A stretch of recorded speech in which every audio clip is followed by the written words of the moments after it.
Hello guys, this is the video for maths question with math simplification questions and math pedagogy, and this video is useful for all teaching exams. Let's see question number 1. विशेषचर घातांकों का उपयोग छोटी संख्याओं को मानक रूप में व्यक्त करने में करने के अंतर्गत नीचे दिए गए तथ्यों का उल्लेख किया गया है। प्रकाश की चाल 3 बिलियन मीटर पर सेकंड है। माउंट एवरेस्ट की लंबाई 8,848 मीटर है। कंप्यूटर चिप पर लगे तार का व्यास 0.00003 मीटर है। पादप कोशिका का साइज 0.00001275 मीटर है। उपरोक्त उदाहरणों का उपयोग प्रत्येक उल्लेखित संख्या को मानक रूप में व्यक्त करने में किया गया है। ऐसे उदाहरणों का उपयोग ऑप्शन है आपके पास। कक्षा में उन छात्रों को जो विज्ञान में अधिक रुचि लेते हैं का ध्यान अपनी ओर आकर्षित करने का प्रयास है। शिक्षक द्वारा कक्षा में तीव्र बुद्धि वाले बालकों की पहचान करने में सहायता करता है। ऑप्शन 3 संख्याओं में परिशुद्धता पहलू को दर्शाता है। और 4th है अंतर विषयक उपागम को प्रतिबंधित करता है। देखिए यहाँ पे जो ये ऑप्शन दिए गए हैं ये मानक रूप में इसलिए दिए गए हैं कि आपको ये चीज़ दिखाए कि साइंस और मैथ एक दूसरे से रिलेटेड है। तो ये हमें जो बताता है ऑप्शन नंबर 4 बताता है अंतर विषयक उपागम को प्रतिबिंबित करता है, यानी option number 4 is right here. Question number 2, Jean पियाजे के सिद्धांत के अनुसार रैखिक समीकरण का प्रदर्शन उसे हल करने की तकनीक तथा रैखिक समीकरण युग्म आत्मसात्करण है। रैखिक समीकरण युग्म तथा द्विघातीय समीकरणों की अवधारणा का अधिगम समायोजन समस्या है। रैखिक समीकरण का परिचय तथा उसे हल करने की अधिगम तकनीक आत्मसात्करण है एवं रैखिक समीकरण युग्म की अवधारणा का विस्तार समायोजन की समस्या को बढ़ा सकता है। रैखिक समीकरण युग्म का परिचय तथा उसे हल करने की तकनीक आत्मसात्करण है एवं इसे रैखिक समीकरण के मूलों से संबंध करना समायोजन है। तो यहाँ पे हमारा ऑप्शन नंबर कौन सा राइट होने वाला है? ऑप्शन नंबर 3 राइट होने वाला है। जो रैखिक समीकरण का परिचय तथा उसे हल करने की अधिगम तकनीक आत्मसात्करण है एवं रैखिक समीकरण युग्म की अवधारणा का विस्तार समायोजन की समस्या को बढ़ा सकता है। क्वेश्चन नंबर 3,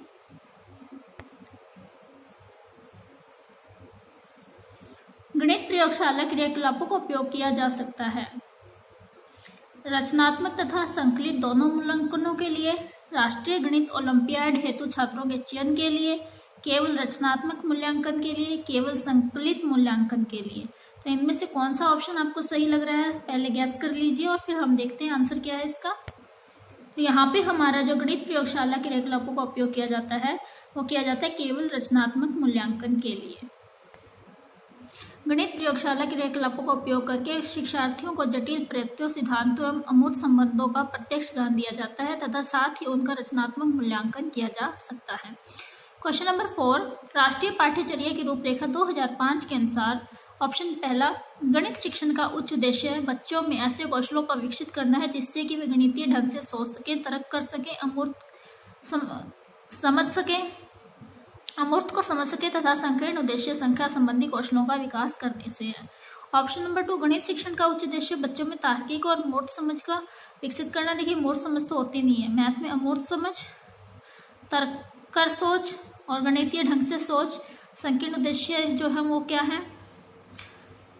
यहाँ पे संख्या संबंधी कौशलों का विकास। तो यहाँ पे ऑप्शन नंबर 1 ही राइट है।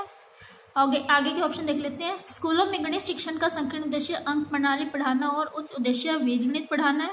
स्कूलों में गणित शिक्षण का संकीर्ण उद्देश्य परिकलन सिखाना और उच्च उद्देश्य मापन सिखाना है। सिर्फ ये नहीं सही है, ऑप्शन नंबर 1 ही यहाँ पे राइट है।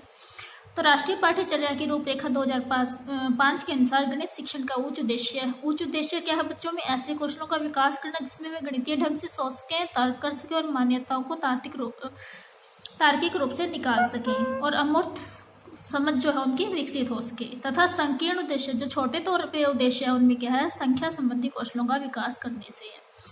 क्वेश्चन नंबर 5, ब्लूम के संशोधित वर्गीकी के अनुसार नीचे दिए गए कार्य भारतीय गणितज्ञों के योगदान पर पावर पॉइंट प्रस्तुतिकरण बनाए द्वारा जिस ज्ञानात्मक उद्देश्य की उपलब्धि हो सकती है वह है।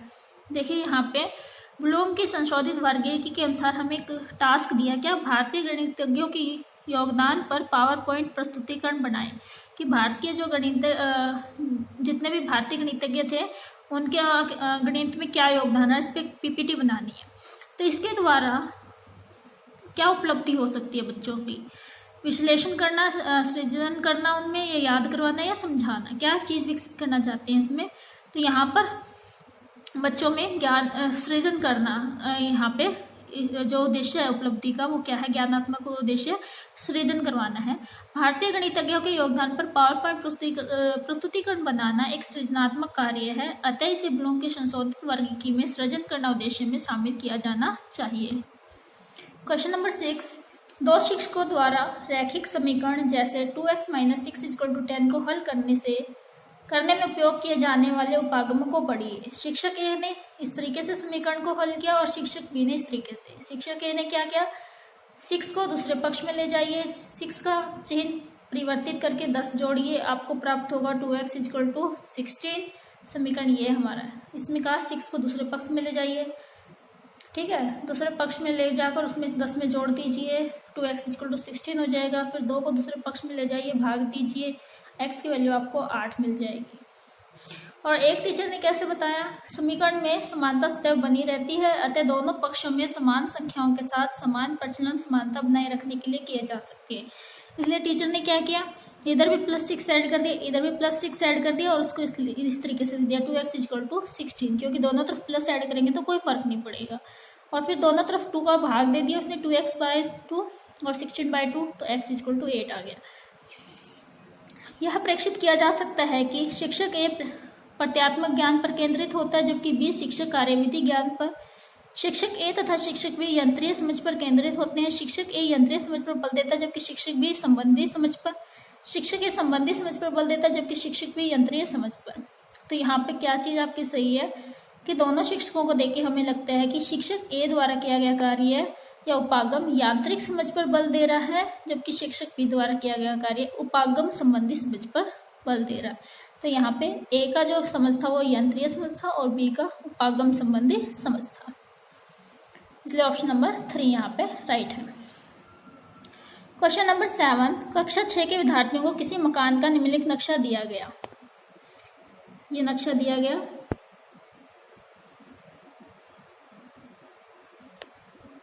यहाँ पे मापदंड दिए गए हैं, शयन कक्ष, अतिथि कक्ष, बच्चों का कमरा, अध्ययन कक्ष, भोजन कक्ष, संयोजन गली, घर, रसोई, बैठक, सब कुछ इस तरीके से उनके माप दिए गए।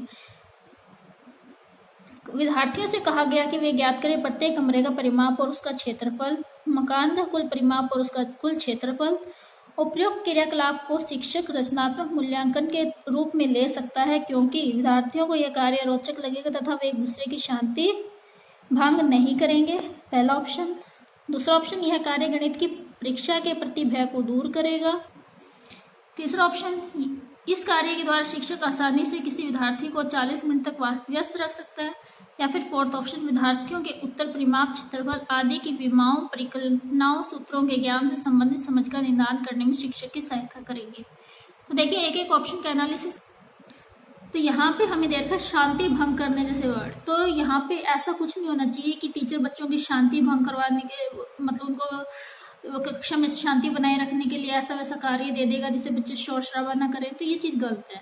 यह कार्य गणित की परीक्षा के लिए भय दूर करेगा, इससे भी कोई जरूरी नहीं है कि बच्चों का गणित की परीक्षा के प्रति भय दूर होगा, इसलिए ये कार्य करवाया जाए। और यहाँ से बच्चों को बिजी रखना भी कोई शिक्षक का मेन उद्देश्य नहीं होना चाहिए। यहाँ पे ये इस कार्य को देने का उद्देश्य ये हो सकता है कि बच्चों को वो क्षेत्रफल और परिमाप का पूरे तरह से ज्ञान देना चाहता और उनके जो भी प्रॉब्लम्स उनको सॉल्व करना चाहता। तो ऑप्शन नंबर 4 जो है वो राइट होगा। क्वेश्चन नंबर 8, वास्तविक जीवन की स्थिति में वर्गमूलों की अवधारणा को लागू करने की विद्यार्थियों की क्षमता निम्न समस्याओं के जरिए निर्धारित की जा सकती है। यह न्यूनतम संख्या ज्ञात कीजिए जिसे 5607 से घटाने पर पूर्ण वर्ग संख्या प्राप्त होती है। ऑप्शन आपके ये पहला ऑप्शन था, वह न्यूनतम संख्या ज्ञात कीजिए जिसे इतने में से घटाने पर पूर्ण वर्ग प्राप्त होता है। 2025 पौधों को एक बगीचे में इस तरह से बोया जाता है कि प्रत्येक पंक्ति में उतनी ही संख्याओं में पौधे हों जितनी संख्या में पंक्ति हैं। पंक्तियों की संख्या ज्ञात कीजिए, प्रत्येक पंक्ति में पौधों की संख्या ज्ञात कीजिए। देखिए यहाँ पे स्थिति में हमें वर्गमूलों की अवधारणा निकालनी थी, तो पहली में न्यूनतम संख्या ज्ञात कीजिए जिसे इतने में से घटाने पर पूर्ण वर्ग प्राप्त होगा। इससे वर्गमूल नहीं बच्चे का क्लैरिफाई होगा, क्योंकि ये तो थोड़ा सा अलग टाइप से क्वेश्चन हो जाएगा। लेकिन यहाँ पे जो है बच्चा जब ना सेम नंबर ऑफ पंक्ति और सेम नंबर ऑफ पौधे एक पंक्ति में निकालेगा तो इससे वर्गमूल निकालेगा बच्चा। इससे वर्गमूल की जो अवधारणा है वो क्या होगी, क्वेश्चन से निर्धारित हो जाएगी। और न्यूनतम वर्ग संख्याओं को ज्ञात कीजिए जो संख्या 4, 9, 10 से विभाजित होती होगी, एलसीएम से रिलेटेड हो गया जैसे क्वेश्चन। और 25,600 के वर्गमूल की गणना कीजिए। तो ये भी सीधा सीधा वर्गमूल हो गया, लेकिन यहाँ पे वास्तविक जीवन की स्थिति से रिलेटेड जो क्वेश्चन था वो ऑप्शन नंबर 2 के साथ सही जाता है। क्वेश्चन नंबर 9, कोई छात्र लिखता है 10 सेंटीमीटर बटे 12 सेंटीमीटर इक्वल टू 5 बटे 6 सेंटीमीटर, 15 किलोमीटर बटे 15 किलोमीटर इक्वल टू 1000 मीटर। यह छात्र भिन्नों के लघुत्तम पद में सही ढंग से बदल सकता है पर सही मात्रक लिख सकता है नहीं। देखो इसने सेंटीमीटर से सेंटीमीटर कट के सेम लिख दिया, रेशियो में यूनिट कट जाते हैं, लेकिन यहाँ पे मात्रक नहीं लिखना तो उसने लिख दिया, सही नहीं लिख सकता, पहला ऑप्शन गलत हो गया। मात्रकों का ज्ञान रखता है एवं मात्रकों के रूपांतरण और भिन्नों की संकल्पना से परिचित है, परंतु यह भूल जाता है कि अनुपात का कोई मात्रक नहीं होता है। ये भी ठीक है, मात्रकों का ज्ञान रखता है, मात्राओं का रूपांतरण भी कर लेता है, भिन्नों की संकल्पना से भी परिचित है, परंतु ये भूल गया है कि अनुपात का कोई मात्रक नहीं होता। अनुपात के साथ मात्रक लिखने की सदैव लेखन संबंधित त्रुटि करता है। लेखन संबंधित त्रुटि है ये बच्चे की। मात्रकों और अंक रूपांतरण का अच्छा ज्ञान रखता है। जो मात्रांक है और मात्रकों का और उसके रूपांतरण का अच्छा ज्ञान रखता है। नहीं, ये तो इसको देखकर समझ में नहीं आता कि उसका अच्छा ज्ञान होगा, क्योंकि किलोमीटर और मीटर दोनों को इसने सेम यूनिट समझ के काट दिया, तो ये चीज नहीं है। तो इनमें से कौन सा ऑप्शन सही जाता है? अनुपात के साथ मात्रक लिखने की त्रुटि संबंधी, ये त्रुटि कही उसने, और साथ में यहाँ पे किलोमीटर को मीटर में चेंज करके उसने कट किया है, ये सही है इसकी चीज। तो ऑप्शन नंबर हमारा 2 जाता है यहाँ पे सही, कि वो उसको रूपांतरण तो करने आते हैं लेकिन वो जो यूनिट है वो लगा देता है, साथ में भूल जाता है यूनिट को हटाना। तो ऑप्शन नंबर 2 यहाँ पे राइट है। यह दर्शाता है कि वह भिन्न की संकल्पना से तो परिचित है, परंतु इस तथ्य से परिचित नहीं है कि भिन्नों का कोई मात्रक नहीं होता। जबकि 15 kilometre by 15 metre equal to 1000 metre लिखना यह दर्शाता है कि वह मात्रकों और उसके रूपांतर का ज्ञान रखता है। क्वेश्चन नंबर 10, 0.001 प्लस 1.01 प्लस 0.11 का मान क्या होगा? इन सबको ऐड करना है तो इनका मान क्या होगा? देखिए डेसिमल के नीचे डेसिमल लिख दीजिए, डेसिमल से इधर का इधर की तरफ लिखेंगे और इस तरीके से लिखते हुए हम क्या कर लेंगे, ऐड कर लेंगे इनको। तो बाकी के जो है उनको हम 0 से कंप्लीट करेंगे। तो 1, 1, 1, 2, 1 और 1, 1.121। ऑप्शन नंबर 2 राइट हो गया। वर्ष 1999 में किसी देश की जनसंख्या का 30.3 मिलियन थी। कौन सी संख्या 30.3 मिलियन के समान है? तो 30.3 मिलियन हमें पता होना चाहिए, 1 मिलियन में कितना होता है? 10 की पावर 6 होता है। 1 मिलियन का मतलब 10 की पावर 6, यानी 1 के पीछे 6 जीरो। तो 3.3 मिलियन का मतलब 30.3 मिलियन का मतलब होगा, इस नंबर से मल्टीप्लाई करेंगे हम 10 की पावर 6 से, तो हमारे पास कितना आ जाएगा? 303 के पीछे 6 जीरो, 1, 2, 3, 4, 5, 1 जीरो रहेगी, एक डेसिमल से वो जीरो हट जाएगी। तो ये हमारा सही नंबर हो जाएगा 1, 2, 3, 4, 5। इस तरीके से 303 के पीछे 5 zero. Option number 4। Question number 12, a का क्यूब हमें दे रखा है 1 + 7, 3 का क्यूब हमें दे रखा है 1 + 7 + b, 4 का क्यूब हमें दे रखा है 1 + 7 + c। जहाँ a, b, c विभिन्न धनात्मक पूर्णांक हैं, तब a + b + c का मान क्या होगा? तो इस क्वेश्चन को हमें सॉल्व करना है, फिर उसका आंसर बताना है। तो देखिए a क्यूब क्या दे रखा है 1 + 7 यानी 8, तो a का नंबर आ गया हमारे पास 2। 3 का क्यूब दे रखा है 1 + 7 + b यानी 8 + b, ओके। और 3 का क्यूब क्या होता है 27, 27 में से 8 माइनस करेंगे तो b का वैल्यू आ जाएगा 19। और इसी तरीके से 4 का क्यूब 64 होता है, 1 + 7 8, 64 में से 8 माइनस करेंगे, c आ जाएगा 56। तो हमारे पास सारे मान आ गए हैं, उनको ऐड करेंगे, 2 + 19 21, 21 को इसमें ऐड करेंगे तो 77। Option number 1 is right. हम किसी संख्या को संपूर्ण संख्या कहते हैं यदि वह संख्या इसके सभी धनात्मक गुणनखंडों के संख्या को छोड़कर योग के बराबर हो। उदाहरण 28 एक संपूर्ण संख्या है क्योंकि 28 जो इसके गुणनखंड बनेंगे 28 के, जैसे कि 1 पे 28, 2 पे 14, 3 पे नहीं बनेगा, 4 पे 7 और फिर 7 से रिवर्स चल पड़ेंगे और संख्या को हमने छोड़ दिया 1, 2, 4, 7, 14 इन सभी को ऐड किया, कितना बन गया 28। तो कहता है कि किसी संख्या को संपूर्ण संख्या कहते हैं यदि वह संख्या इसके सभी धनात्मक गुणनखंडों के योग के बराबर हो और संख्या को छोड़कर। उदाहरण 28 एक संपूर्ण संख्या क्योंकि 28 बराबर 1 + 2 + 4 + 7 + 14। निम्न में से कौन सी संख्या संपूर्ण संख्या है? तो इसी तरीके से हम इनके गुणनखंड निकालेंगे, उनको जोड़ करके देखेंगे, उनका जोड़ संख्या को छोड़कर उसके बराबर आ जाता है तो वो संख्या क्या होगी? संपूर्ण संख्या। तो यहाँ पे ऑप्शन नंबर 2 हमारा राइट है। 6 के गुणनखंड 1, 2, 3 होंगे और उनको ऐड करेंगे तो 6 के बराबर आएंगे। 9 के नहीं होंगे क्योंकि 9 के गुणनखंड बनेगा 1, 9, 3, 3, 3 को एक ही बार काउंट करेंगे, 1 + 3 4 ही बनता है। 13 का 1 और 3 बनता है, 10 का 2 और 5 बनता है, 2, 5 और 1 को ऐड करके नहीं बनेगा।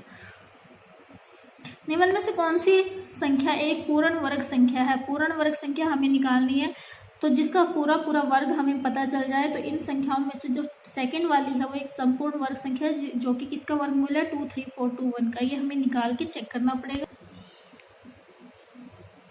देखिए यहाँ पे ये वाली संख्या तो सीधी सीधी कट जाएगी, 3 वाली तो, क्योंकि जो पूर्ण वर्ग संख्या होते हैं उनके इकाई का अंक 3 नहीं होता, ना ही 2 होता है, ना ही 7 होता है, ना ही 8 होता है, तो 3 वाली तो होगी नहीं।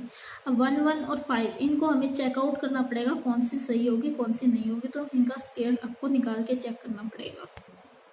लास्ट में से पेयरिंग करेंगे 2 की, क्या बचा 5 बचा, 2 पे 2, 2 जा 4, 1 बच गया, फिर एक पूरा पेयर उठाएंगे 48 का, 2 का डबल करेंगे 4। अब 4 पे देखेंगे किस पे जा रहा है 43, 3 जा कितना होता है 3, 3 जा 9, 4, 3 जा 12, 129। 3 पे यहाँ पे जाएगा ये 129, 18 में से 9 गया 9, 1। फिर नेक्स्ट पेयर उठाएंगे 54 का, फिर 23 का डबल करेंगे कितना होगा 46। और फिर एक सेम नंबर ऐसा लेंगे जिसके ऊपर ये चला जाए, तो वो नंबर हम देख लेते हैं 4, 6, 4, 4 से 4, 4 जा 16, 24 और 1 25, 16 और 2, तो यहाँ पे हमारा गया 1, 8, 5, 6, 14 में से 6 गया 8, 14 में से 5 गया 9, 8 में से 8 0। फिर नेक्स्ट पेयर उठाएंगे 3, 2 और ये कितने पे गया है 4 पे 4, 4, इसका डबल करेंगे 4, 2 जा 8, 3, 2 जा 6, 2, 2 जा 4। फिर नेक्स्ट नंबर लेंगे, नेक्स्ट नंबर हम कितने पे जाएगा वो चेक करेंगे, 2 पे 2, 2 जा 4, 8, 2 जा 16, 1 कैरी, 12 और 1 13, 1 कैरी, 8 और 1 9। फिर 12 में से 4 गया 8, 12 में 6 गया 6, 7 में से 3 गया 4, 468। फिर हम यहाँ से नीचे कैरी करेंगे 41, ये पेयर हम ले चुके हैं यहाँ पे। तो ये इसका डबल करके फिर से लिखेंगे 2 का 4, 4 का 8, 3 का 6, 2 का 4। ये नंबर किस पे जाएगा 1 पे जाएगा, तो 4, 6, 8, 4, 1 ये पूरा कट गया है। तो देखिए ये इसका वर्गमूल है। यहाँ से ऑप्शन नंबर 2 इस तरीके से चेक कर सकते हैं। ये होगा, यहाँ पीछे 5 है तो ये पूरा नहीं कटेगा, तो इसी तरीके से 2, 1, 5 वाला भी पूरा नहीं कटेगा। 2 पूर्ण संख्याओं का गुणनफल 24 है। क्वेश्चन नंबर 18, इन संख्याओं का न्यूनतम संभव योग क्या होगा? 2 पूर्ण संख्याएं हैं, उनका गुणनफल 24 है। इन संख्याओं का न्यूनतम संभव योग क्या होगा? तो इनको ऐड करके लिखना है। हम मान लेते हैं सबसे पहले 2 संख्या ए और बी है, उनका गुणनफल 24 है, ठीक है। अब यहाँ से हम देखिए संख्याएं उठाते हैं और संख्याएं में क्या करना है हमारा, जैसे मान लेते हैं एक क्या हो सकता है 6 हो सकता है और बी क्या हो सकता है 4 हो सकता है। 6, 2 जा 6, 4 जा 24, ओके। अब यहाँ से अगर इसके हम क्या करेंगे, इस तरीके से पेयरिंग करेंगे 24 की कि जो इसको इस तरीके से ब्रेक कर दे। या तो क्या बनेंगे 2, 12 बनेंगे, या 3, 8 बनेगा, या फिर 4, 6 बनेगा, ठीक है। तो 2 और 4 24, इनकी मल्टीप्लाई तो सभी की 24 आएगी, बट एडिशन 10 किसका आएगा 4 और 6 का ही 10 आएगा और किसी का भी 10 नहीं आएगा। तो ये जो है मिनिमम मल्टीपल इनका 10 हो जाएगा।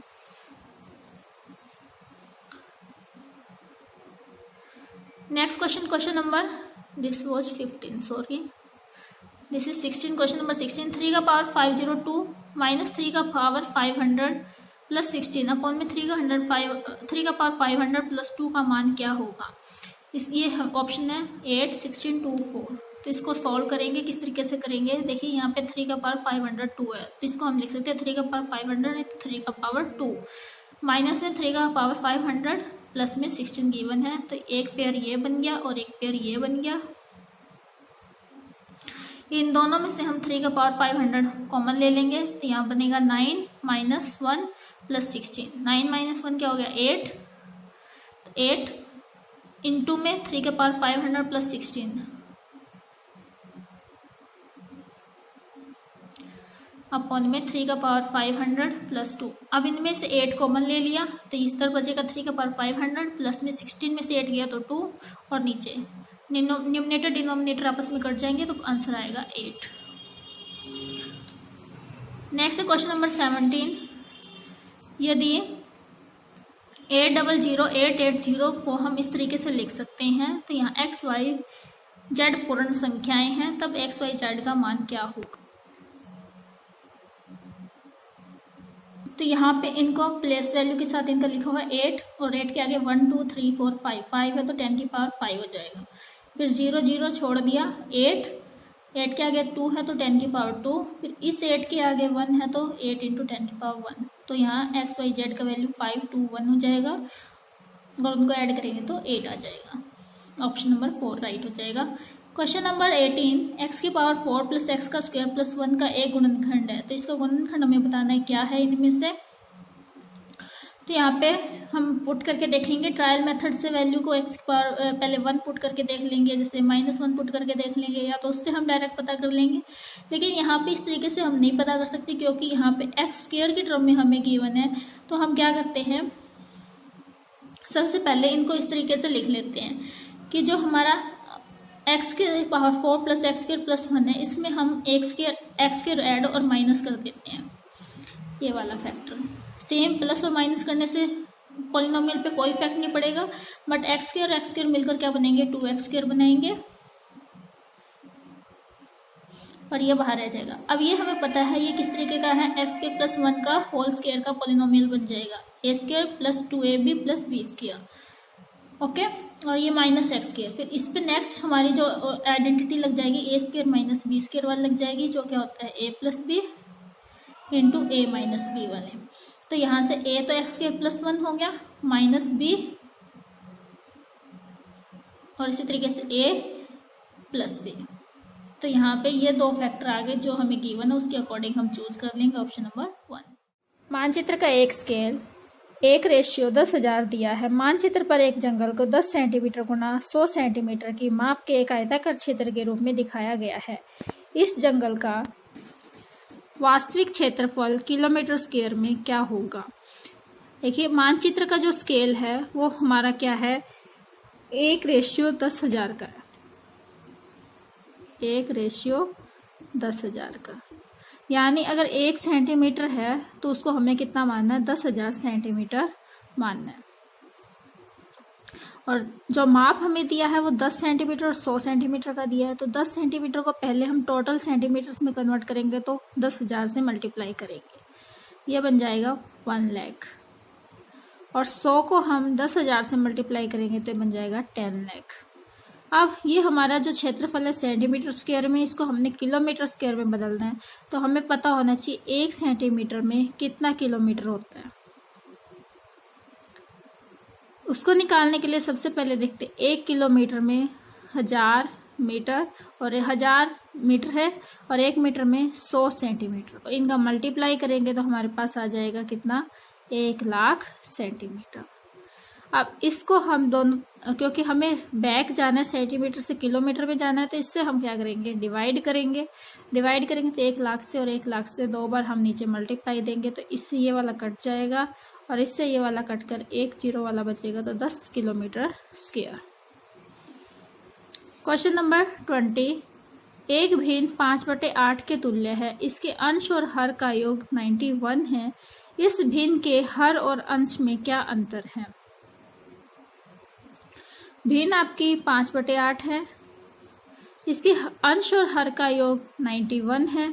तो पहले हम भिन्न मान लेते हैं, हमारी कोई एक्स वाई भिन्न है जिसको हमने 5/8 के रूप में लिख लिया है।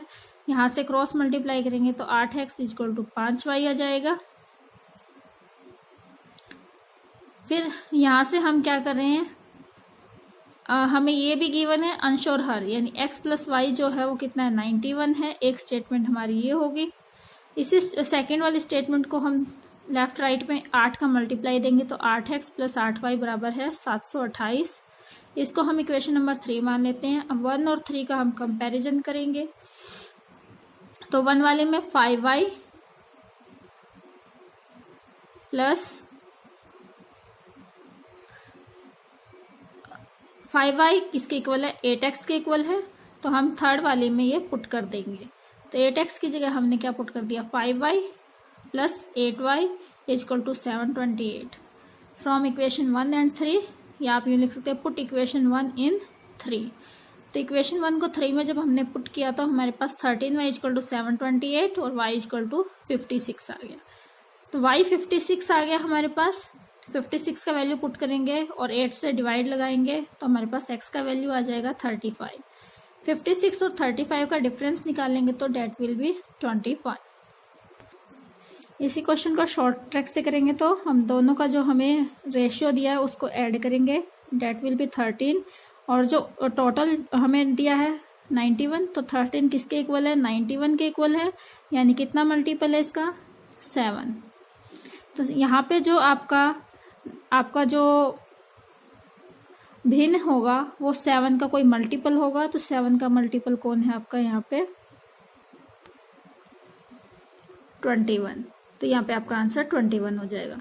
ये ऐसा इसलिए हुआ क्योंकि जो भिन्न आएगी अंश हर में वो 7 के मल्टीपल होंगे और 7 के मल्टीपल का भी डिफरेंस भी क्या होगा, 7 का मल्टीपल ही होगा। तो ये शॉर्ट ट्रिक से डायरेक्टली निकल जाएगा।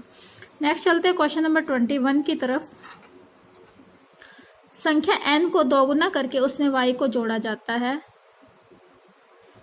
इस परिणाम को 2 से भाग करके फिर उसमें से वास्तविक संख्या n को घटाया जाता है। अंतिम परिणाम है संख्या n को 2 गुना किया, उसमें y को जोड़ा, उसको 2 का भाग लगाया और उसमें से वास्तविक संख्या n को हमने घटा दिया। तो अब हमारे पास क्या आएगा, हम एलसीएम लेंगे। लघुत्तम सावर्तक 2 आया, 2n + y - 2n और ये अब क्या हो जाएगा, 2n से 2n कैंसिल हो जाएगा तो y/2। तो हमारी संख्या क्या आ गई, y/2। Question number 22। किसी बहुलक के फलकों की संख्या 6 है तथा शीर्षों की संख्या 8 है, तो इसके कितने किनारे हैं। ये हमें जब भी फलक, शीर्ष या किनारे निकालने होते हैं तो हमें कोई भी 2 वैल्यू गिवन होती है, थर्ड पूछी जाती है तो हम यूलर फॉर्मूला यूज करते हैं। यूलर फॉर्मूला हमारे पास है v - e + f = 2। v is the vertexes, e is the edges, f is the faces. Vertexes यानी शीर्ष, एजेस यानी किनारे, फेस यानी फलक। तो हमें वर्टेक्स 8 दिया है, फेस 6 दिया है, एजेस हमें निकालने हैं। तो 8 + 6 14, 14 में इधर आके 2 - 12 माइनस करेंगे तो कितना आ गया, 12। तो हमारी एजेस कितनी आ गई, 12।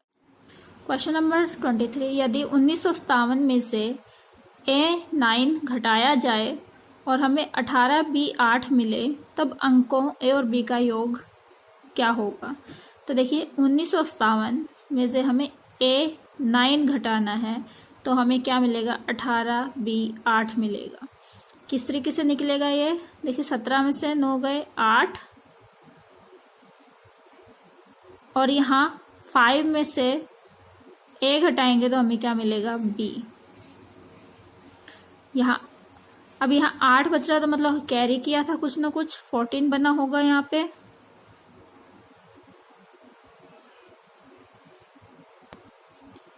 अब 14 यानी इसमें से क्या घटाएं कि यहाँ कुछ नंबर आए।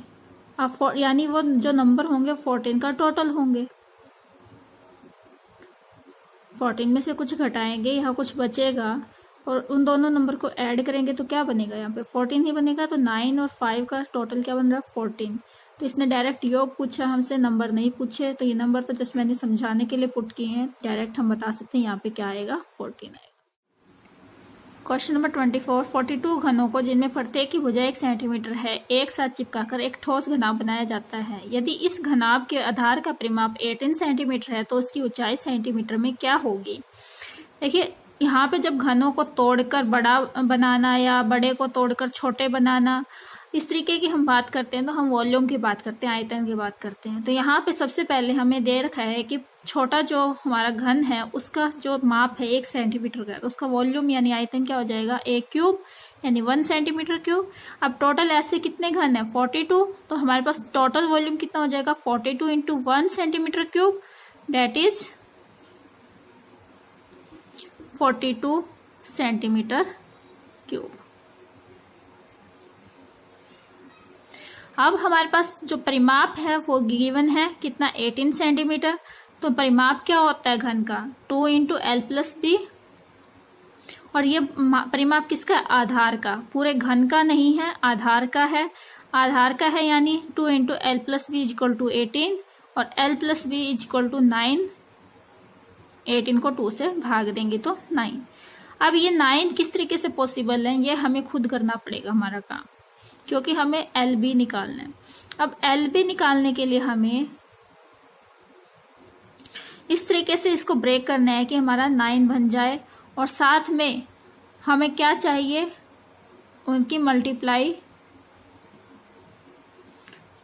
आराम से डिवाइड कर दे 42 को। तो देखिए 1 और 8, 2 और 7, 3 और 6, 4 और 5 ये पॉसिबिलिटीज हैं। और इनमें से 42 किस किस से डिवाइड हो सकता है, 2 से और 7 से, 8 से नहीं हो सकता। तो जब हम 2 और 7 का मल्टीप्लाई करेंगे तो 42 इससे डिवाइड हो जाएगा, 7 2 जा 14, 14 3 जा। लेकिन अगर यहाँ पे हम देखें कि 3 और 6 42 को तो डिवाइड कर रहे हैं, लेकिन 3 6 जा 18 करेंगे तो 18 42 को डिवाइड नहीं करेगा। इसलिए यहाँ पे हमारा जो है वो आंसर जो है 2 और 7 के साथ ही राइट जा रहा है। यहाँ पे हम ऐसे मल्टीपल इसको 42 को इस तरीके से ब्रेक कर सकते हैं कि 2 7 और 3। तो यहाँ से हमारी लेंथ, ब्रेथ और हाइट आ जाएंगे। Next question number 25, in a triangle P Q R, P Q equal to 4 centimetre, P R equal to 6 centimetre and Q R equal to 3 centimetre है। तो कौन सा सही है यहाँ पे, देखिए जो सबसे बड़ा होता है साइड, उसके सामने वाला एंगल भी सबसे बड़ा होता है, यानी एंगल क्यू सबसे बड़ा होगा। और ये आप देख सकते हैं ये सबसे बड़ा किसमें गिवन है, ऑप्शन नंबर 4 में गिवन है। क्यों बराबर होगा, नहीं, क्योंकि साइड डिफरेंट्स हैं। आर छोटा है, पी बड़ा, पी बड़ा नहीं है, क्योंकि देखिए आर और पी के सामने वाली भुजा छोटी है तो पी छोटा होगा आर से। और एंगल आर बड़ा है एंगल क्यू से, आर भी क्यू से बड़ा नहीं हो सकता क्योंकि क्यू तो सबसे बड़ा है। यही पॉसिबिलिटी यहाँ पे राइट है।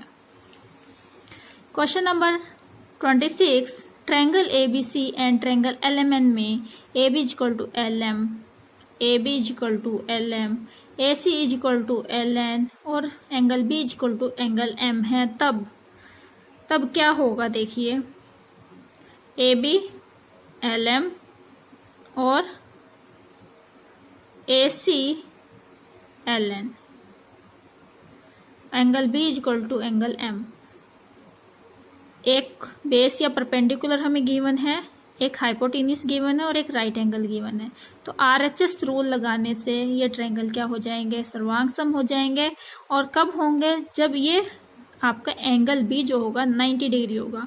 RHS रूल क्या कहता है, राइट एंगल हाइपोटेनियस और कोई एक साइड, अगर दो ट्रायंगल में आपस में इक्वल हैं तो ट्रायंगल्स भी क्या होंगे, कॉन्ग्रुएंट होंगे, सर्वांग सम होंगे। तो ऑप्शन नंबर 1 राइट है यहाँ। क्वेश्चन नंबर 27, समलंब के आकार के एक खेत का क्षेत्रफल 720 मीटर स्क्वायर है। दो समांतर भुजाओं के बीच की दूरी 20 मीटर है और उनमें से एक समांतर भुजाओं की लंबाई 35 मीटर है। दूसरी समांतर भुजा की लंबाई क्या होगी? समलंब के आकार का खेत है जिसका क्षेत्रफल 720 मीटर स्क्वायर है। अब हमें समलंब का क्षेत्रफल का फॉर्मूला पता है, 1/2 into L 1 plus L2 into H, side 1 side 2 और ये H हाइट होगी। दो समांतर भुजाओं के बीच की दूरी हमें गिवन है, यानी H गिवन है 20 मीटर और उनमें से एक समांतर भुजा की लंबाई 35 मीटर है। तो दूसरी भुजा की लंबाई हमें ज्ञात करनी है, तो फॉर्मूले में पुट करेंगे और सिंपली सॉल्व करके हमारा आंसर आ जाएगा 37 मीटर। क्वेश्चन नंबर 28, यदि 10 मोमबत्तियों का क्रय मूल्य 8 मोमबत्तियों के विक्रय मूल्य के बराबर हो तो लाभ या हानि प्रतिशत बताइए। देखिए 10 का क्रय मूल्य 8 के विक्रय मूल्य के बराबर है। सीपी यानी क्रय मूल्य, एसपी यानी विक्रय मूल्य। तो सीपी के डिवाइड में एसपी ले आएंगे और 8 के डिवाइड में 10 ले जाएंगे, तो सीपी 8 रुपये हो जाएगा, एसपी 10 रुपये। जब सीपी छोटा हो और एसपी बड़ा हो तो होता है प्रॉफिट। तो यहाँ से हमें प्रॉफिट हो रहा है कितने रुपए का? 2 रुपये का। और वो 2 रुपये किस पे प्रॉफिट हो रहा है? हमें 10 रुपये पे 8 रुपये पे प्रॉफिट हो रहा है 2 रुपये का, क्योंकि प्रॉफिट या लॉस हमेशा क्रय मूल्य पे होता है, सीपी पे होता है। तो 2 रुपये का प्रॉफिट हमें 8 रुपये पे हो रहा है, तो 100 रुपये पे कितना प्रॉफिट होगा? 25% का प्रॉफिट होगा। क्वेश्चन 29, आंकड़ों 7, 6, 7, 9, 8, 8, 10, 8 के माध्यक और बहुलक का माध्य ज्ञात कीजिए। तो माध्यक निकालने के लिए सबसे पहले हमें इसको आरोही या अवरोही क्रम में, असेंडिंग या डिसेंडिंग ऑर्डर में अरेंज करना पड़ेगा। हमने इसको असेंडिंग ऑर्डर में अरेंज कर लिया है। अब हम नंबर ऑफ टर्म्स काउंट करेंगे, 1 2 3 4 5 6 7 8 टर्म्स हैं। तो हम फॉर्मूला लगाएंगे n/2 वहां पद प्लस में n/2 प्लस 1 वहां पद, तो 8/2 यानी चौथा पद और n/2 चौथा प्लस 1 पांचवा पद। चौथा और पांचवा पद दोनों ही 8 8 है, 8 प्लस 8 और डिवाइड देंगे 2 से, तो हमारे पास माध्यक आ जाएगा 8। और बहुलक जो जितनी बार सबसे ज्यादा बार रिपीट होने वाला नंबर है 8, यहाँ पे 3 बार रिपीट हो रहा है, 7 2 बार, हमारा बहुलक हो जाएगा 8। बहुलक आ गया 8, माध्यक भी 8, बहुलक भी 8। दोनों का माध्य निकालना है। माध्य यानी दोनों टर्म्स को ऐड करके और जितनी नंबर टर्म है उससे हम डिवाइड करेंगे। 8 प्लस 8, 2 टर्म है तो 2 का डिवाइड देंगे, 16/2 कितना आ गया? 8। तो हमारा यहाँ पे आंसर हो जाएगा ऑप्शन नंबर 4। क्वेश्चन नंबर 30, एक शिक्षिका ने कक्षा में नीचे दिए गए विषय पर वाद विवाद का आयोजन किया। 0 अत्यंत सार्थक अंक है, यह टॉपिक था। उसने प्रत्येक बच्चे को उक्त विषय पर अपने विचार व्यक्त करने के लिए प्रोत्साहित किया। शिक्षिका बच्चों में तार्किक शक्ति विकसित करने के लिए अपनी गणित की कक्षा को जीवन कौशल की कक्षा की भांति उपयोग कर रही है। बच्चों को समस्या हल करने की कुशलता की ओर प्रवृत्त कर रही है। अपनी कक्षा को अधिक अभिव्यक्तशील और विचारशील बना रही है। अपना समय व्यतीत कर रही है क्योंकि छात्रों की मनस्थिति पढ़ने की नहीं है। यह तो बिल्कुल ही रॉन्ग हो जाएगा।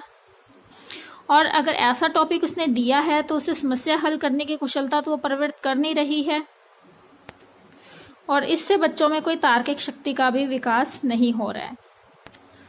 तो यहाँ पे वो क्या करना चाह रही है? वो अपनी कक्षा को अधिक अभिव्यक्तशील और विचारशील बना रही है।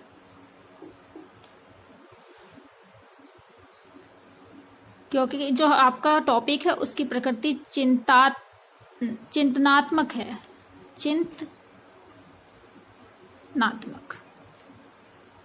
क्वेश्चन नंबर 31, यदि एक संख्या का आधा दूसरी संख्या के 0.07 के बराबर है तो उसका अनुपात क्या होगा? एक संख्या x है, दूसरी संख्या y है। एक संख्या का आधा दूसरी संख्या के 0.07 के बराबर है। सॉल्व कर लेंगे, x के नीचे y आ जाएगा और 2 0.07 के मल्टीप्लाई में चला जाएगा। पॉइंट हटाने के लिए, डेसिमल हटाने के लिए नीचे 100, तो इसको या तो 7 दूनी 14/100 करके सीधा आप आंसर निकाल सकते हैं, या आपको इस तरीके से रेशियो में दिया तो इसको कट करके आप निकाल सकते हैं 7/50, तो 7:50। देखिए यहाँ पे ध्यान रखना है हमें, 50:7 पे दिया है और 7:50 पे दिया है, तो जो पहली संख्या उसका रेशियो पहले लिखेंगे, जो दूसरी है उसका बाद में लिखेंगे। क्वेश्चन नंबर 32, यदि 29 की पावर 55 को 28 से भाग दिया जाए तो शेषफल क्या होगा? यहाँ पे 29 की पावर 55 है,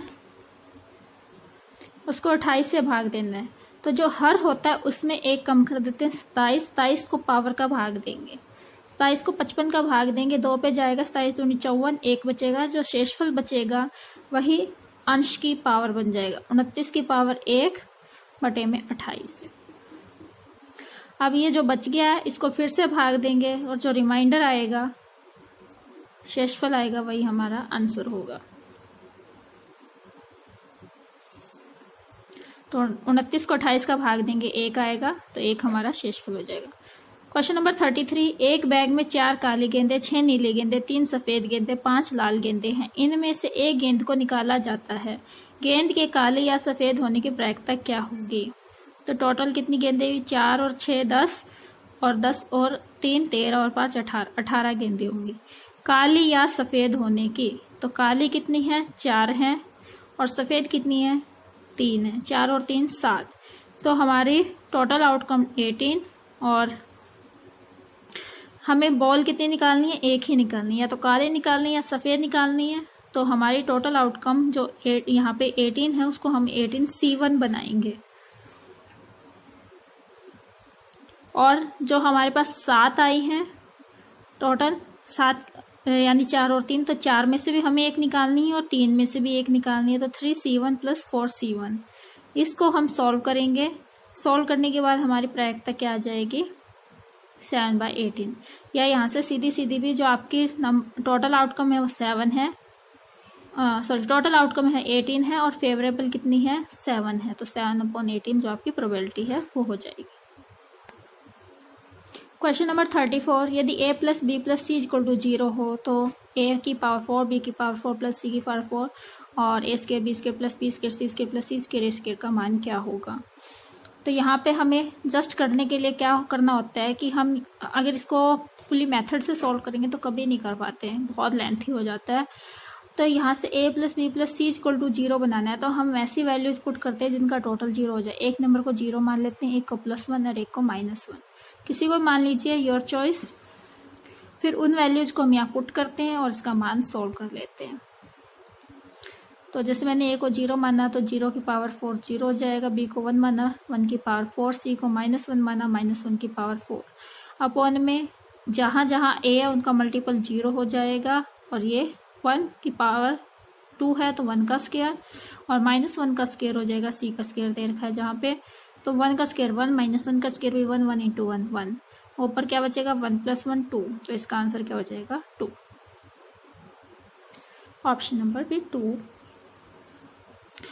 क्वेश्चन नंबर 35, दिए गए पाई आरेख में एक घर के निर्माण के खर्च को दर्शाया गया है। यदि घर के निर्माण का कुल खर्च 15 लाख रुपए है तो मजदूरी में खर्च क्या होगा? तो देखिए मजदूरी जो है वो 90 डिग्री का एंगल बना रही है। 90 डिग्री का एंगल कितने में से बना रही है? 360 में से। तो बस वही करना है, अगर 90 डिग्री का एंगल बन रहा है 360 में से, तो 15 लाख में से कितना होगा? तो आपका खर्चा निकल जाएगा जब आप कैलकुलेशन को सोल्व करेंगे। तो 1/4, 4 को 15 लाख को 4 का भाग लगा दीजिए, तो ये हमारे पास आंसर आ जाएगा। 15 lakh is divided by 4, 3,75,000 will be your answer. Question number 36, ए के उन सभी संभावित मानों जिनके लिए 4 अंकीय संख्या 547 ए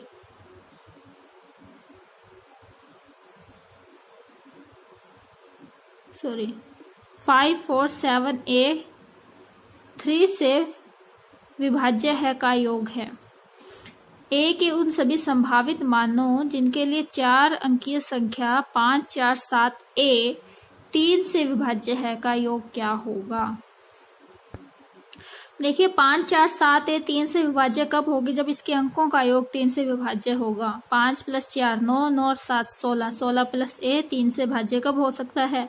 अगर हम यहाँ पे वैल्यूज पुट करके देखें 18 बनेगा टोटल, तब ये विभाजित होगा। 18 कब बनेगा? जब ए का वैल्यू क्या होगा? 2 होगा। इसी तरीके से 21 बनेगा तब भी, और 24 बनेगा तब भी। 21 बनने के लिए कितने की कमी है? 5 की, और 24 बनने के लिए 8 की। उसके बाद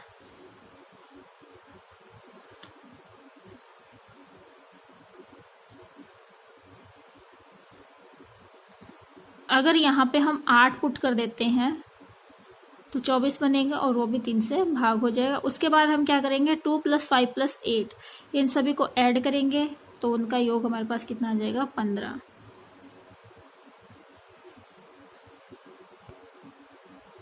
इसके बाद के नंबर क्यों नहीं लेंगे, यह भी क्वेश्चन होगा माइंड में कि हमने 18 लिया, 21 लिया, 24 लिया, 27 क्यों नहीं लिया। अगर 27 और 16 का डिफरेंस देखें तो हमारे पास कितना आएगा, 11।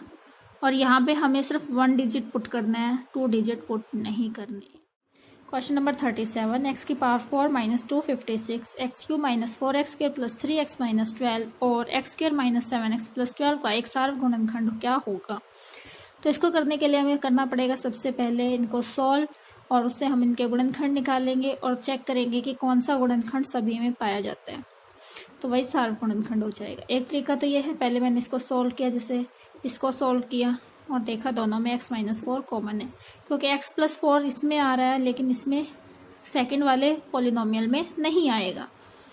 फर्स्ट वाले में आ रहा है, सेकंड वाले में नहीं आएगा, तो सार्वगुणनखंड नहीं हो सकता। दूसरा तरीका क्या है, आप क्या कीजिए, ऑप्शन को उठाइए, ऑप्शन में x का वैल्यू निकाल लीजिए 0 के इक्वल पुट करके। जैसे x, मैं जैसे इसके ही बता देती हूँ, x - 4 = 0 है, x = क्या आ जाएगा, 4। इस 4 का वैल्यू आप इनमें पुट कीजिए, 4 की पावर 4 - 2 56। सॉल्व करेंगे तो आपका क्या बचेगा, 0 बचेगा। इसी तरीके से वही वैल्यू इस पॉलिनोमियल में पुट कीजिए, 4 का क्यूब - 4x², ये एक दूसरे से कट जाएंगे, 4 × 3 = 12 + 12 ये भी कट जाएगा, इस तरीके से यहाँ भी 0 बचेगा। तो यहाँ पुट करेंगे 4 का स्क्वायर 8 - 7 × 4 = 28, 4 × 4 = 16 - 28 + 12, 16 और 12 28 - 28 0। देखिए x - 4 सभी को सेटिस्फाई करेगा, इसीलिए ये इसका क्या हो जाएगा, सार्वगुणनखंड हो जाएगा। बाकी आप किसी को भी पुट करके देखेंगे, वो एक को सेटिस्फाई कर देगा, दूसरे को कर देगा, लेकिन हो सकता है तीसरे को सेटिस्फाई नहीं करेगा। क्वेश्चन नंबर 38, बहुपद 8x³ - 6x² + 10x + 3 को 4x + 1 से भाग देने पर भागफल क्या होगा। भागफल होगा 2x² + k। तो यहाँ पे k का मान बताइए क्या है। तो देखिए 4x + 1 को जब इससे भाग देते हैं तो हमारे पास सोल्व करने पे आता है 2x² - 2x + 3 और शेषफल हमारे पास आता है -2x + 3।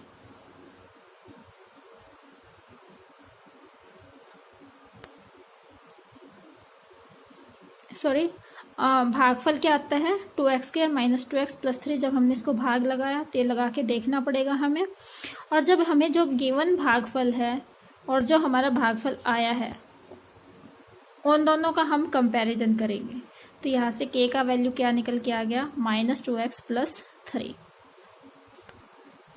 क्वेश्चन नंबर 39, एक व्यक्ति अपने सामान को उसके क्रय मूल्य से 40% अधिक पर अंकित करता है और 40% बट्टा भी देता है, उसका लाभ या हानि प्रतिशत है। यहाँ पे हम मान लेते हैं कि जो उसने खरीदी थी वो चीज 100 रुपए की खरीदी थी और उसने जो अंकित किया वो 40% अधिक किया, तो उसने कितना मूल्य उस पर, कितने टिकट लगा दी उसके ऊपर, 140 रुपए की टिकट लगा दी। खरीदा 100 में था लेकिन उस पर टिकट कितने की लगाई, 140 रुपए की टिकट लगा दी। अब वो डिस्काउंट किस पे दे रहा है, इस अंकित मूल्य पे डिस्काउंट दे रहा है, कितने का, 40% का। तो इस पे इसने कितने रुपए की छूट दे दी, 56 रुपए की छूट दे दी। अब ये 56 रुपए की छूट उसने दी तो उसने कितने का सामान बेचा, 140 में से 56 कम कर देंगे हम, 84 रुपए का सामान उसने बेच दिया। खरीदा कितने का था, 100 का, बेचा कितने का, 84 का। क्या हुआ, हानि हुई, कितने की हुई, 16 रुपए की हानि हुई। तो 16 रुपए की हानि कितने पे हुई, 100 रुपए पे, तो 16%।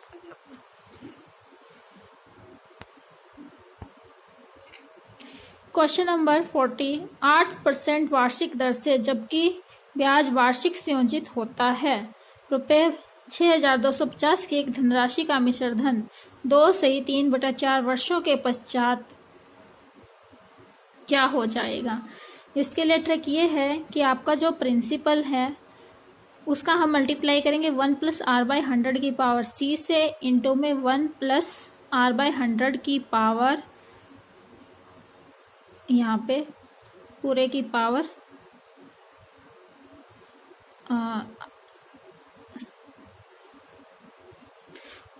1+r मल्टीप्लाई में a/b/100। ये आपका ट्रिक है।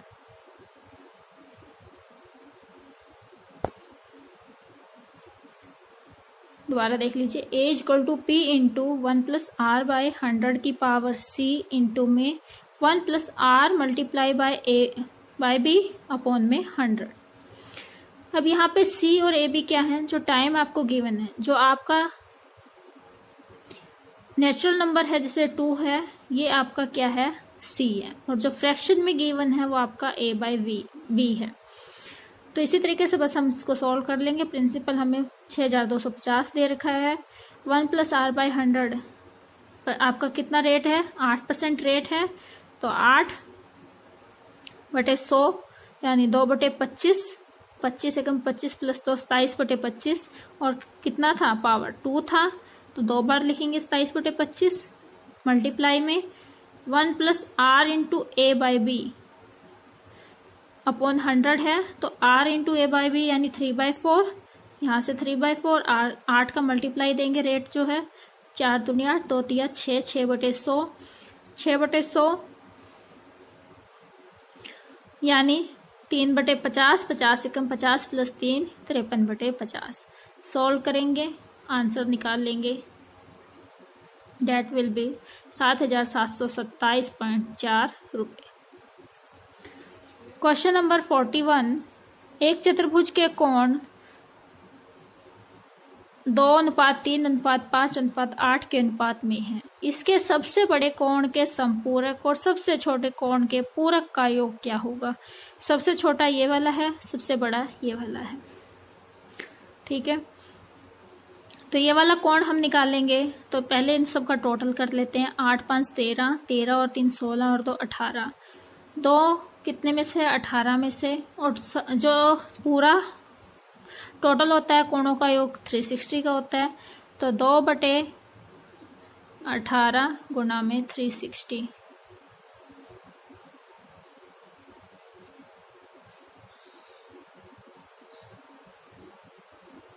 कितना आ गया, 40 डिग्री का कोण आ गया। और इसी तरीके से बड़ा निकालेंगे, तो 8/18 गुणा में 360 20, 160 आ गया। अब क्या करना है, बड़े कोण का संपूरक, तो 160 का संपूरक क्या होगा, 40 नहीं सॉरी, संपूरक 180 का होता है, 180 में से 60 गया 20 इसका संपूरक हो जाएगा। और छोटे का पूरक कितने का होता है, 90 का, तो 90 में कितने की कमी रहेगी, 50 की, तो 90 - 40 50 इसका पूरक हो जाएगा। पूरक प्लस संपूरक टोटल मिलकर देंगे 70। चाहे तो आप इनको इस तरीके से x मान करके भी निकाल सकते हैं, जैसे हम लोअर क्लासेज में निकालते थे। क्वेश्चन नंबर 42, हिंदू अरबी संख्यान पद्धति में 4 अंक वाली कितनी संख्याएं हैं। तो देखिए, 4 अंक वाली संख्याएं निकालने के लिए हमें 4 अंकों की सबसे छोटी संख्या और सबसे बड़ी संख्या पता होनी चाहिए। फिर हम उनका डिफरेंस निकाल लेंगे और उसमें 1 ऐड कर देंगे, तो हमारे पास क्या आ जाएंगी, टोटल 4 अंकों वाली संख्याएं आ जाएंगी। तो 4 अंकों की सबसे छोटी संख्या 1000, 4 अंकों की सबसे बड़ी संख्या 9999, दोनों का डिफरेंस 8999, उनमें 1 जोड़ा तो बन गया 9000। टोटल हमारे पास कितनी संख्याएं हैं, 9000।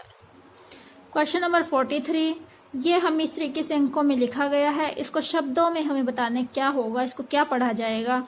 तो हम कॉमे लगा करके और देख लेंगे, तो 3 अक्षर के बाद कॉमे लगेंगे, फिर 2 के बाद, तो ये बनेगा 4,07,928, 4,07,928। नेक्स्ट है क्वेश्चन नंबर 44, निम्न में से कौन सी महत्तव संख्या सबसे बड़ी है।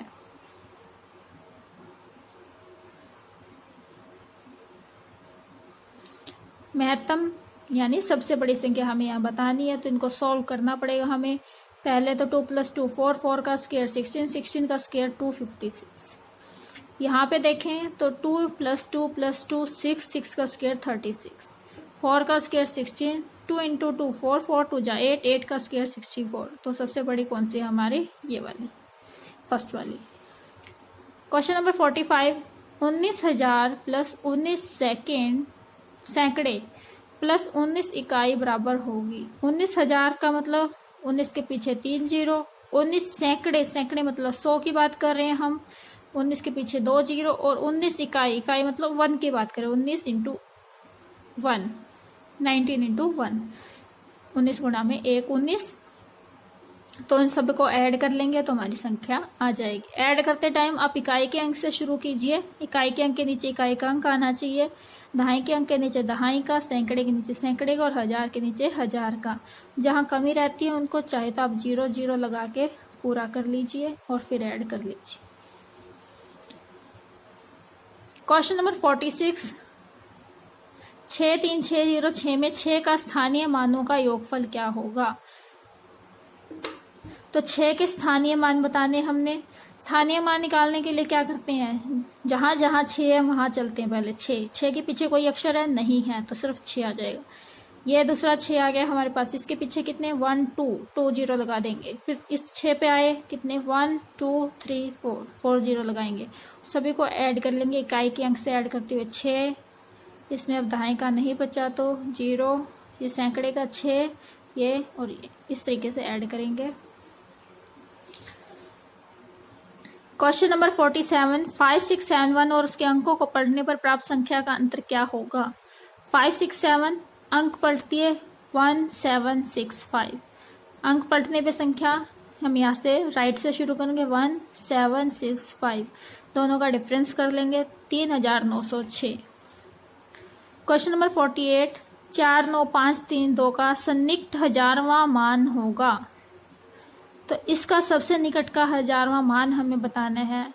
तो देखिए ये जो 4 9 5 3 2 है इससे छोटा है 4 9 0 0 0, 49,000, क्योंकि संख्या 49,532, और इसके आगे का मान लिखेंगे 50,000।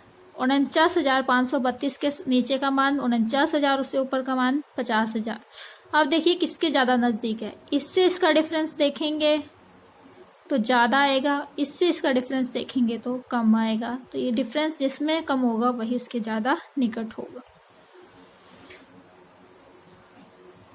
क्वेश्चन नंबर 49, एक दुकान में 229 खिलौने हैं, 70 और लाए गए, 152 बिक गए, बचे हुए खिलौनों की संख्या क्या होगी? तो जो लाए गए उनको ऐड कर दीजिए, जो बिक गए हैं उनको माइनस कर दीजिए, टोटल हम यहाँ पे निकाल लेंगे। तो 239 में 70 ऐड किया 309, उसमें से 152 माइनस किया, that is 157। Question number 50, 3759 into में 9573 के गुणनफल में दहाई अंक और इकाई अंक का योगफल क्या होगा? तो पहले इन दोनों को इस तरीके से लिखेंगे, मल्टीप्लाई करके देखेंगे। तो 0 + 7 आपका 0 दहाई का है, 7 इकाई का है, दोनों को ऐड करेंगे तो टोटल आएगा 7। अगर इसको शॉर्ट ट्रिक से करना चाहते हैं, क्योंकि हमसे 2 अंक पूछे इकाई और दहाई का, तो दोनों के लास्ट के 2 अक्षर उठा लीजिए, उनकी मल्टीप्लाई करके देख लीजिए। जैसे 59 और 73 की जब मल्टीप्लाई करेंगे तो हमारे पास क्या आ रहा है, और उन दोनों के लास्ट के 2 अंक है 0 और 7 आएंगे, उनको ऐड करके हम देख लेंगे क्या आएगा 7। यदि 5 6 7 5 6 7 5 6 7 को 5 6 7 से विभाजित किया जाता है तो भागफल क्या होगा? तो यहाँ पे 5 6 7 है, इसको जब पहले 3 डिजिट लेंगे 1 पे जाएगा, फिर 1 डिजिट लेंगे, ना जाने की 0 ना जाने की 0, फिर 1 पे जाएगा ये, फिर पूरा कट जाएगा तो 5 उतारेंगे, ना जाने की 0, 6 उतारेंगे, ना जाने की 0, 7 उतारेंगे, इस तरीके से पूरा कट जाएगा। तो हमारा 1 0 0 1 0 0 1 ये भागफल आ जाएगा। 1/2 में कितने 1/8 होंगे? 1/2 में कितने 1/8 होंगे? तो 2 को 8 तक जाने में कितना लगेगा 4, तो 4 होंगे। 2424 में 2 के स्थानीय मानों का योगफल क्या होगा? तो स्थानीय मान 2 के पीछे 1 अक्षर है तो 1 0, और इस 2 के पीछे 3 अक्षर 3 0, 2000 में 20 ऐड करेंगे तो 2020। यह स्थानीय मान है। अंकित मान पूछे तो अंकित मान वही होता है जो गिवन है। जैसे अगर यहाँ पे पूछें 2 का अंकित मान क्या होगा, तो 2 का अंकित मान 2 ही होगा। 140 गुना 101 में क्या जोड़ा जाए कि 14,414 प्राप्त हो। तो आप क्या करेंगे, पहले इन दोनों का मल्टीप्लाई करेंगे, 14,140 आएगा। 140 में क्या जोड़ा जाए कि 114 प्राप्त हो, 14,414 प्राप्त हो। तो हमें क्या ऐड करना है, सीधा सीधा हमें पता चल रहा है 140 और 414 का हम डिफरेंस निकाल लेंगे, डेट विल कम टू 74। 12,345 के 3 के स्थानीय मान और अंकित मान में अंतर बताइए। देखिए वही क्वेश्चन आ गया, स्थानीय मान और अंकित मान में हमें अंतर बताना है। तो 3 का स्थानीय मान क्या है 300 और 3 का अंकित मान क्या है 3, दोनों का डिफरेंस 297। क्वेश्चन नंबर 56, 11 इकाई 11 दहाई और 11 सैकड़े बराबर होंगे। 11 इकाई तो 1 का मल्टीप्लाई, दहाई तो 10 का मल्टीप्लाई, सैकड़ा तो 100 का मल्टीप्लाई करेंगे। 11 एकम 11, 11 दाया 110, 11 पे 100 का मल्टीप्लाई 1100। इकाई के अंक से ऐड करते हुए चलेंगे 1221। क्वेश्चन नंबर 57, 70,560 में 5 और 7 के स्थानीय मानों का गुणनफल क्या होगा। 5 का स्थानीय मान 500, 7 का स्थानीय मान 70,000, दोनों का मल्टीप्लाई 7 35 और जितने पीछे जीरो हैं वो लगा देंगे 1 2 3 4 5 6, 1 2 3 4 5 6 जीरो लगाते हुए हम इसको सॉल्व कर लेंगे।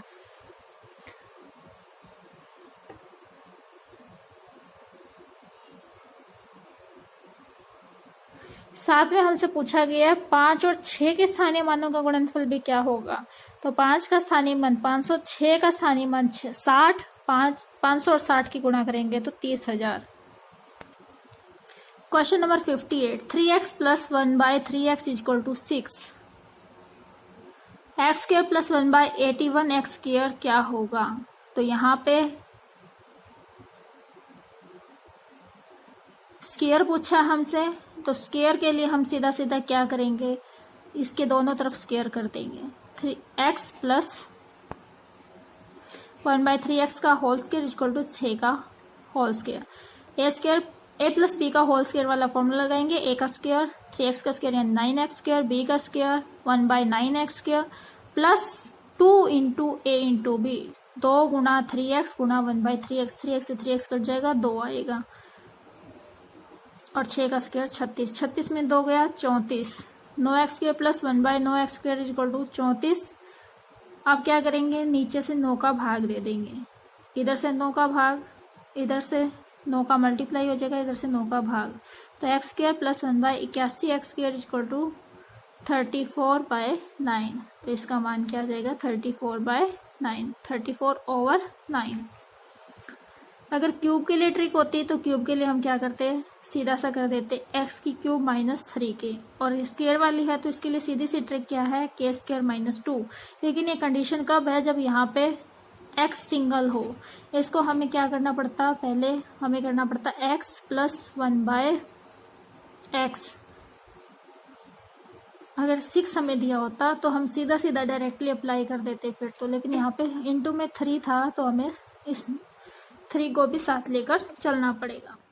Question number 59, 2x plus 5y square minus 5 into 2x plus 5 minus 14 के गुणनखंड बताइए।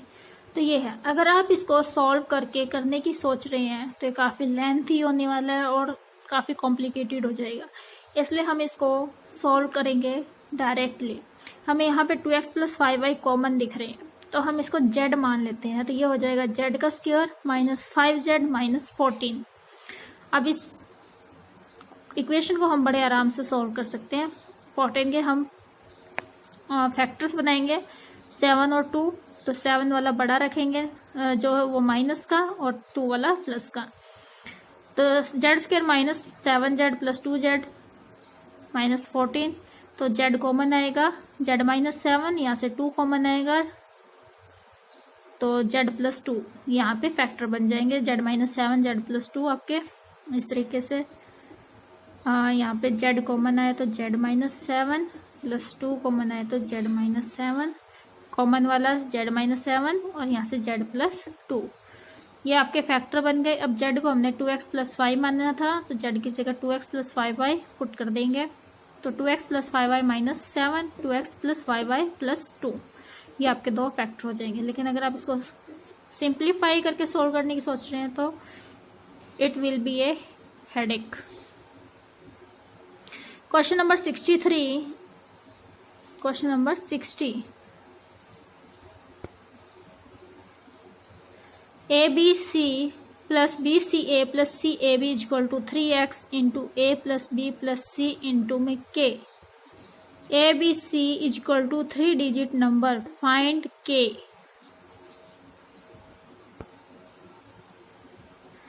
ABC आपका एक 3 डिजिट नंबर है, तीनों में ही ABC है, तो हमें फाइंड करना है K।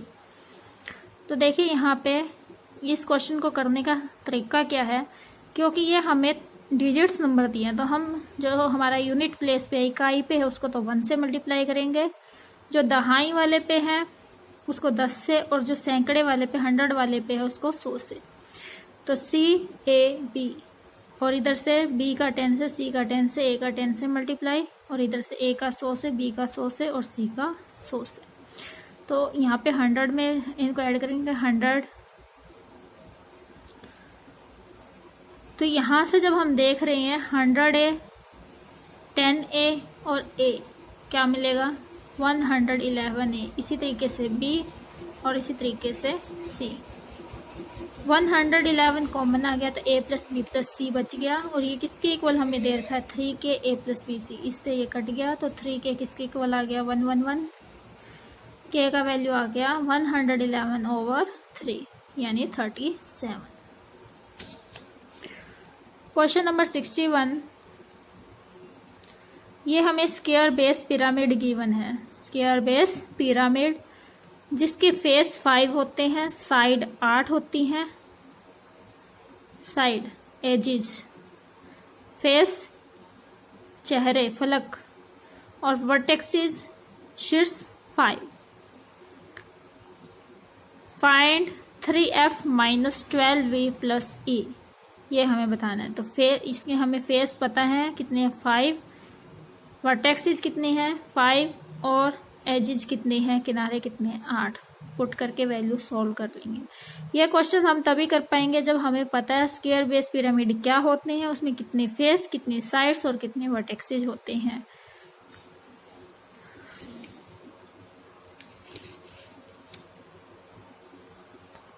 एक मेमोरी बेस्ड क्वेश्चन है ये। Question number 62, 5 red, 8 white, 4 green ball selected from a bag randomly, probability of ball not being green।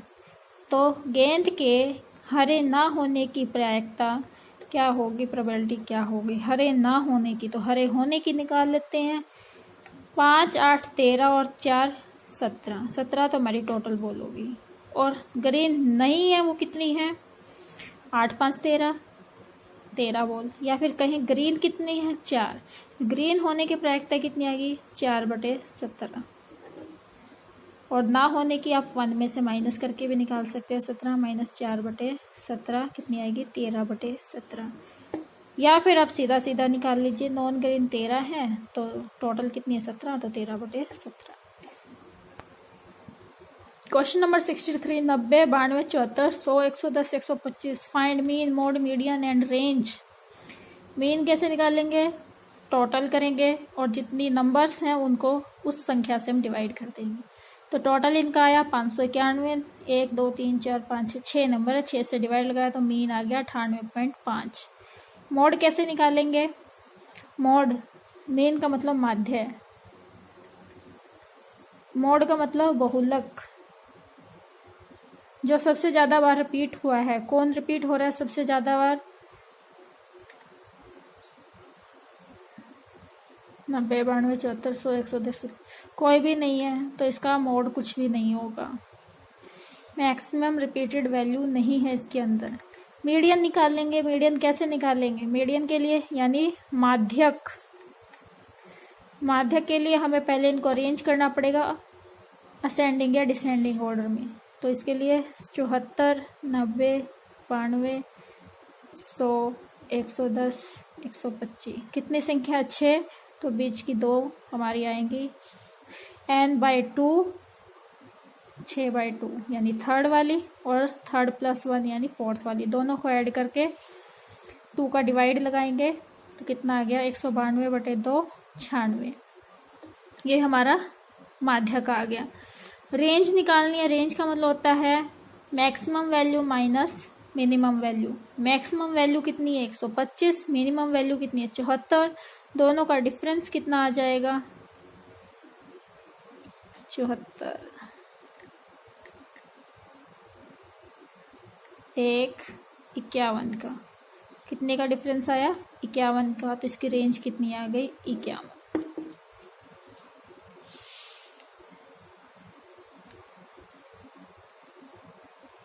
Question number 64। Priya has 2 watches. SP विक्रय मूल्य हर एक वॉच का 1232 रुपये है। एंड शी अर्न, वो कमाती है, शी अर्न 1 वॉच 12% प्रॉफिट। एक वॉच पे उसको 12% का लाभ होता है और दूसरी पर उसको 12% की हानि होती है।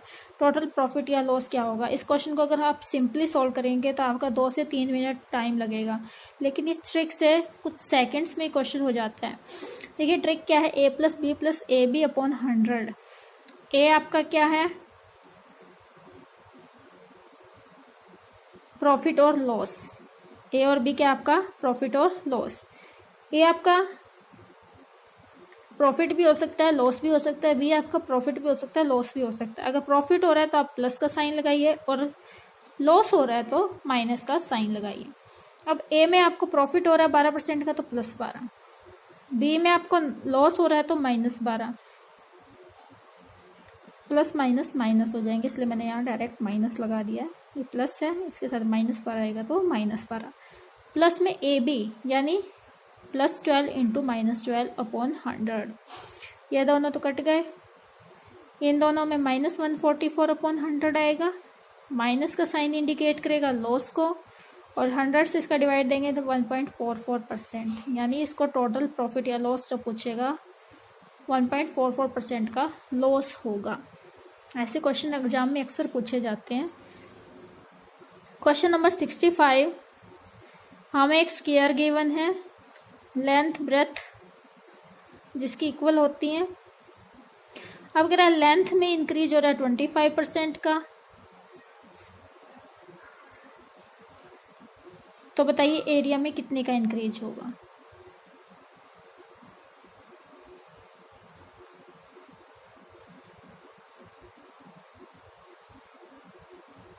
अगर स्क्वायर है, उसकी लेंथ इंक्रीज हो रही है तो ऑब्वियस सी बात है ब्रेथ भी इंक्रीज होगी।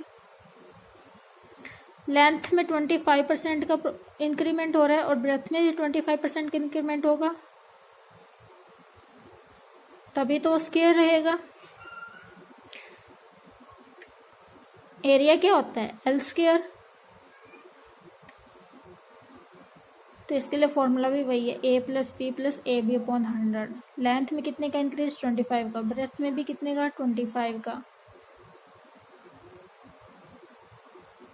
Plus a × b 25 × 25/100, 50 + 625/100।